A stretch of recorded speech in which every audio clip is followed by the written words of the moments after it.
Opa, meu nome é Reply, e hoje eu quero falar de anjos, demônios, e isso não tem nada a ver com o livro do Dan Brown.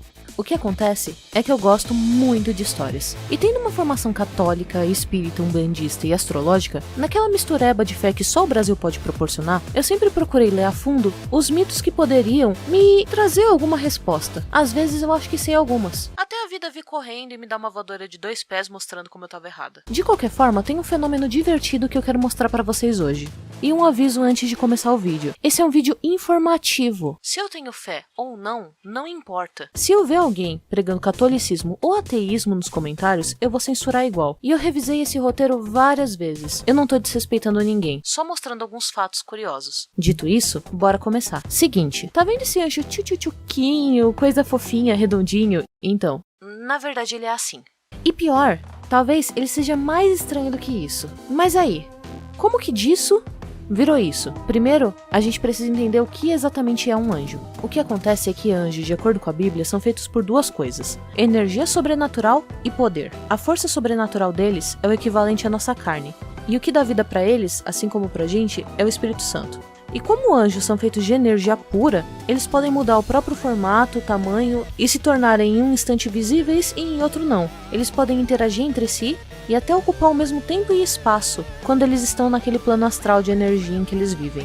E como anjos são tão poderosos além da compreensão, só deles aparecerem para um humano, eles podem causar tanto temor que o coitado do humano pode até morrer de pavor. Se, por exemplo, eles não controlarem o próprio brilho e energia, eles podem deixar até um ser humano temporariamente cego. Eles podem também se manifestar como um aglomerado de criaturas com várias cabeças de leões, águias, touros, homens, e cada um com um significado simbólico. O número de asas que cada um possui meio que revela um rank que um anjo ocupa. Aqueles que têm 4 são os querubins e os que têm 6 são os serafins. E existem literalmente milhões deles. E é por isso que eles se juntam e têm aparições tão mescladas. Uma aparição que as pessoas retratam com muito cuidado são aquelas que rodeiam o nascimento de Jesus, onde a frase "não tenha medo" é constantemente dita pelo anjo que vai falar com o Zacarias e depois com a própria Maria. Na verdade, a frase "não tenha medo" é dita por anjos na Bíblia cerca de 144 vezes, enquanto a frase "amem uns aos outros" é dita 19. Para se ter um leve nível de comparação, esses caras são assustadores.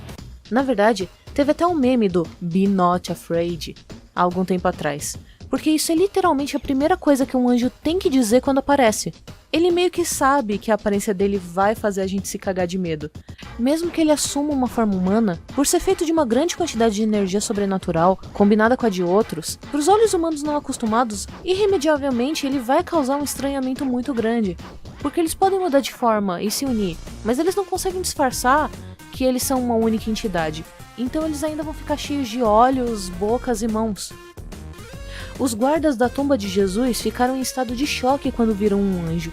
E uma das descrições mais completas de um anjo é feita pelo Daniel, em que ele diz: "Eis um homem vestido de linho com seus lombos cingidos de ouro fino e ufaz. O corpo era como berilo, o seu rosto como um relâmpago, seus olhos como tochas de fogo, e os seus braços e seus pés como o brilho de um bronze polido. A voz de suas palavras eram como a voz de uma multidão." Mas os querubins, aqueles bebezinhos, são descritos por Ezequiel como tendo uma forma que lembra a humana, embora sua pele tenha uma aparência metalizada de cobre, pés de fauno, 4 rostos, 4 asas e cada um com a descrição e forma de movimento que não fazem muito sentido. Um homem, uma águia, um leão e um touro. São todos os 4 rostos contidos e cada um sendo descrito pelo profeta com horror. Ah é, sabe esse negocinho flutuante na cabeça dos anjos? Então, não existe também. Anjos não possuem auréolas. Esse brilho em pinturas religiosas é mais precisamente chamado de nimbus, e apareceu pela primeira vez em artes do século IV, inicialmente utilizados apenas em obras que retratavam Cristo sentado em um trono. Ela ganhou popularidade como um ícone de bondade, e logo foi estendida a todas as representações de Cristo e anjos. Por volta do século VI, todos estavam usando, inclusive figuras de santos, que nunca deveriam ter tido auréolas para começo de conversa. Na Bíblia não tem passagens que descrevem auréolas em anjos. No máximo só brilho de energia. E basicamente, cada hierarquia de anjo tem um poder especial também. Os serafins queimam em um fogo eterno. Os querubins são notados de milhares de olhos em suas asas. Os tronos são rodas cintilantes de fogo que giram em anéis incompreensíveis. E os anjos e arcanjos originalmente nem eram representados com asas nas pinturas, mas depois passaram a possuir, sendo classificados como soldados de baixo escalão. O que eu penso é que quanto maior a hierarquia angelical, mais assustador e monstruoso o anjo se torna aos olhos humanos, menos incompreensível e descritível. O Reply, mas a adoração de anjos belos, fortes e musculosos, de mulheres delicadas e bonitas, começou quando? Tá aí um ponto. Como que uma criatura completamente coberta de bronze, repleta de membros, passou a ser representada de forma tão mais amigável? Para não dizer gostoso. A mitologia cristã foi misturada de um jeito muito peculiar com a pagã grega, através da representatividade em figuras.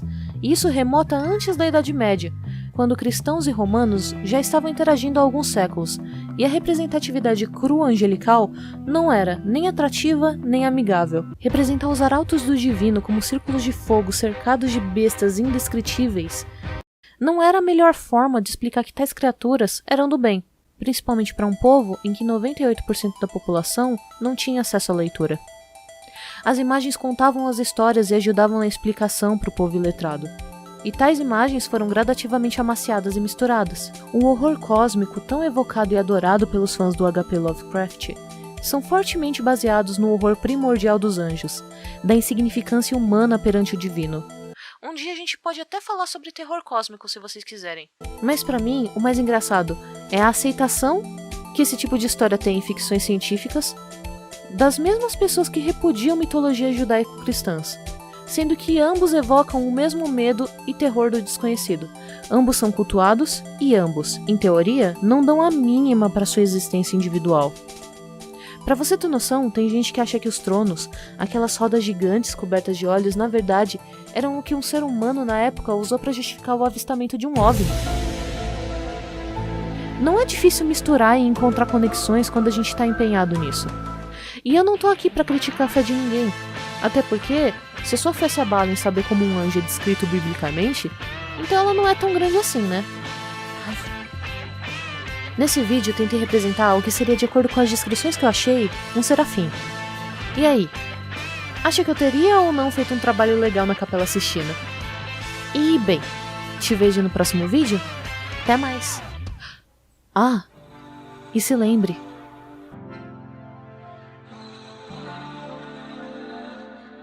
Não tenha medo.